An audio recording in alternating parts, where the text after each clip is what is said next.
Hi, hello, నమస్తే. Welcome to Virinchi's writings. అందరూ ఎలా ఉన్నారండి? బాగున్నారా? సో మేము కూడా చాలా బాగున్నాం. సరే, ఈరోజు ఇంకా మాటలతో ఆలస్యం చేయకుండా స్టోరీలోకి వెళ్ళిపోదామా మరి?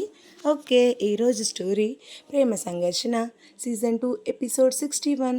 అసలు ఏం జరిగిందంటే, ఒకరోజు ఎప్పటిలా రజని నైట్ డ్యూటీ చేసి హాస్పిటల్ నుండి వస్తుంటే ఆ డేవిడ్ తాగిన మత్తులో రజనీని బలవంతం చేశాడు.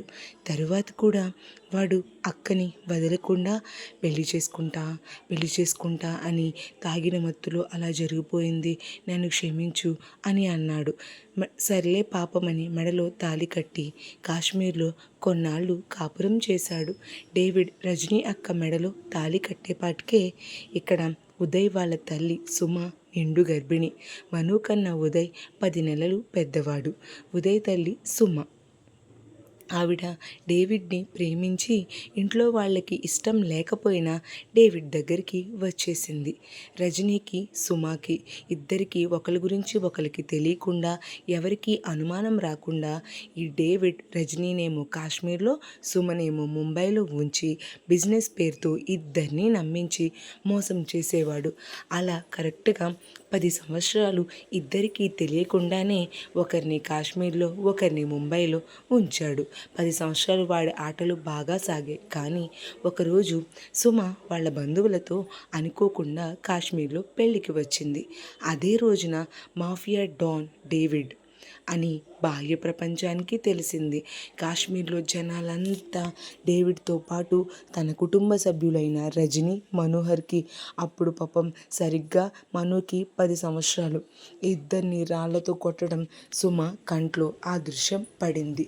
ముందు నమ్మలేకపోయినా నిజాన్ని గ్రహించి రజనీ కూడా తనలాగే డేవిడ్ చేతిలో మోసపోయిందని సుమకి అర్థమైంది. అటు సుమని మోసం చేశాడని, ఇటు రజనీ కూడా తన వల్ల మోసపోయిందని అర్థం చేసుకుంది సుమ.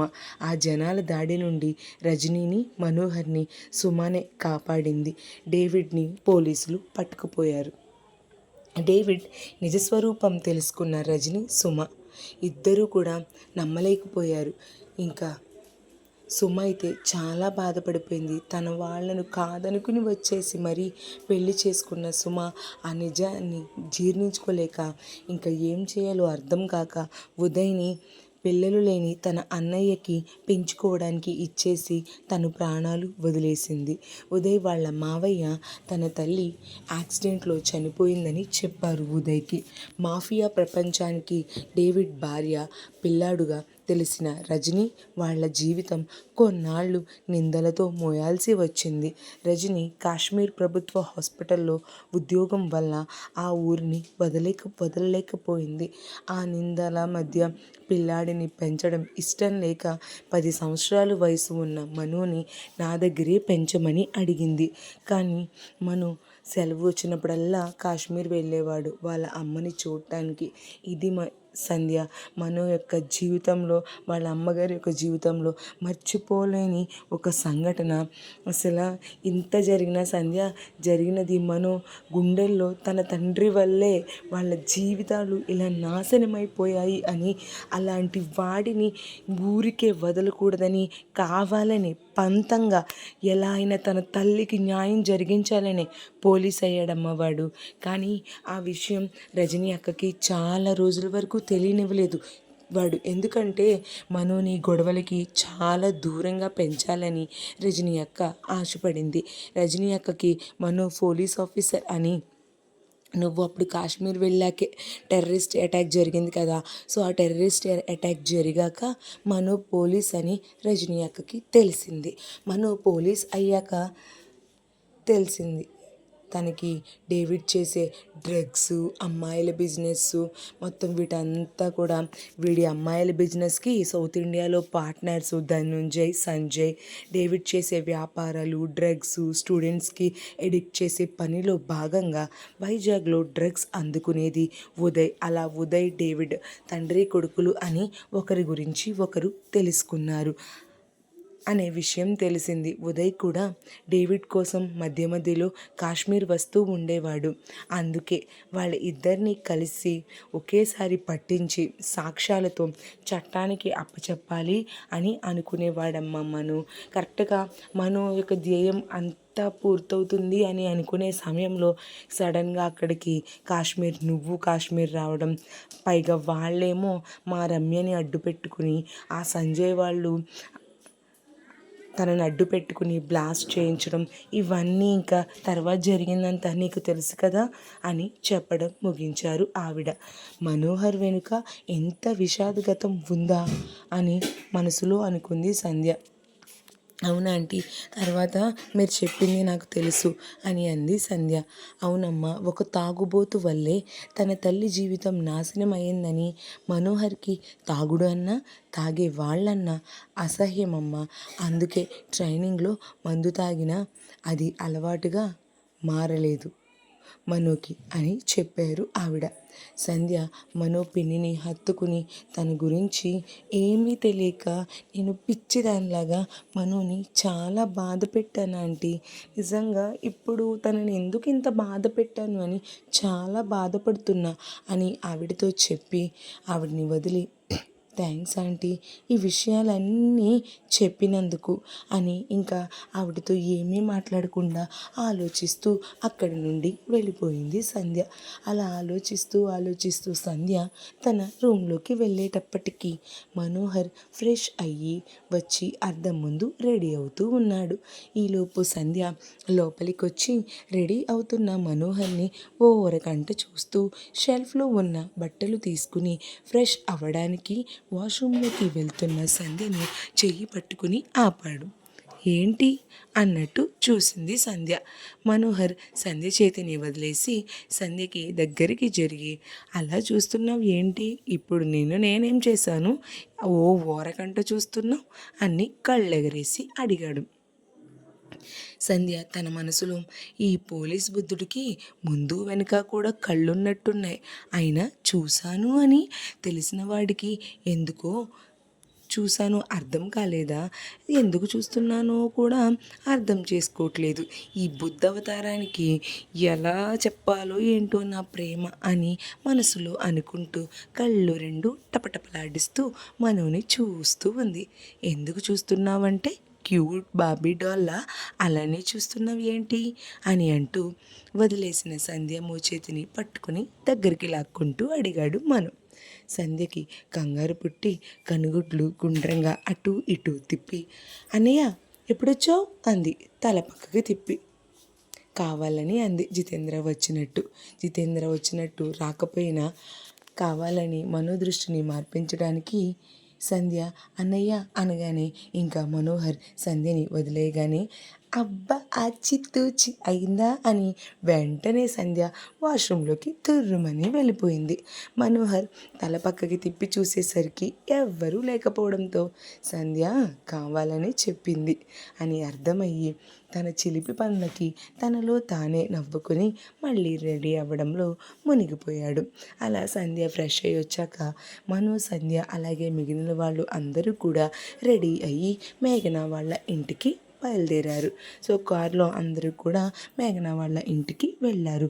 వీళ్ళు కారు దిగగానే ఆకాష్ వీళ్ళకి ఎదురు వస్తూ ఏంటి పృథ్వీ తలతలా మెరిసిపోతున్నావు అని అనగానే ఈలోపు మన అభి ఆకాష్తో పేడతో వేసుకున్న మేకప్ కదా అందుకే దగదగా మెరిసిపోతున్నాడు మనోడు అని అన్నాడు.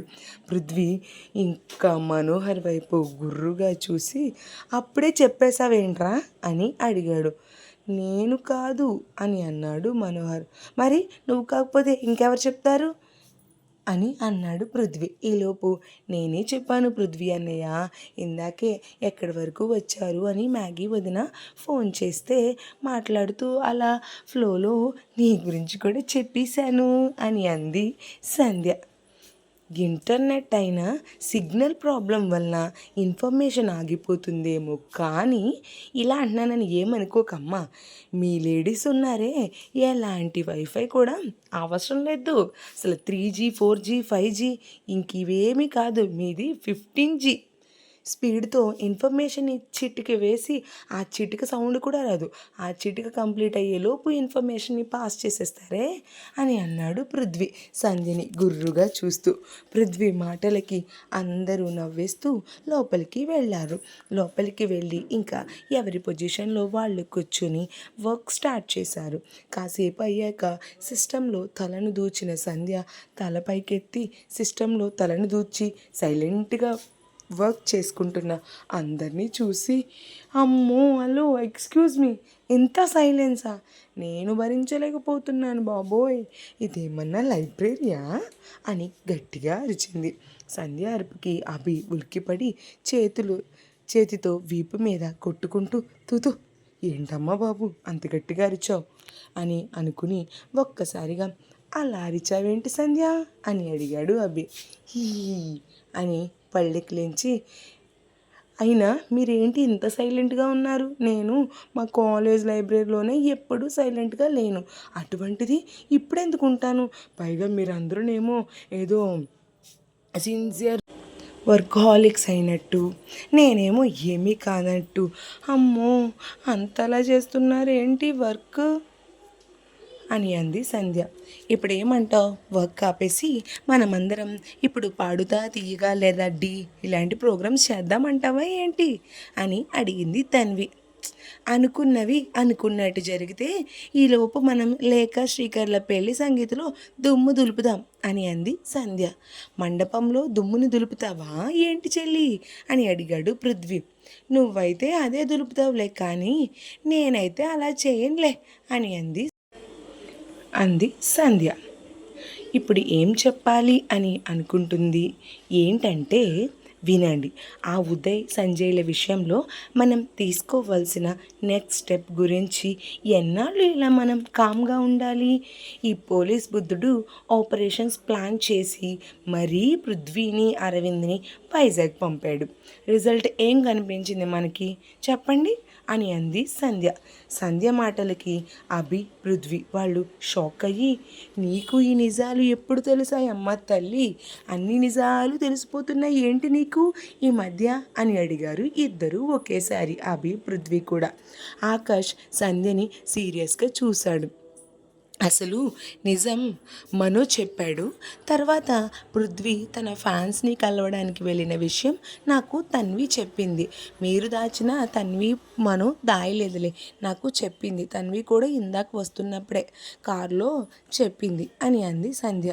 ఇంటర్నేషనల్ టాపిక్స్ అన్నీ కారులోనే మాట్లాడుకుంటున్నట్టు ఉన్నారు ఈ లేడీస్ అని అన్నాడు పృథ్వీ.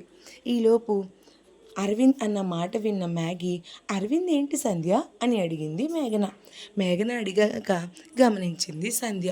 ఆకాష్ తనని సీరియస్గా చూడడం, ఇచ్చి బాబోయ్ ఫ్లోలో చెప్పేశానే అని మనసులో అనుకుని సంధ్య నాలుగు ఖర్చుకుని, అరవింద్ కాదు అందరూ అని అన్నాను. అంటే అదే మరి ఈ పోలీస్ టీం అంతా కలిసి పృథ్వీని తన ఫ్యాన్స్ దగ్గరికి పంపారుగా అని అంది సంధ్య.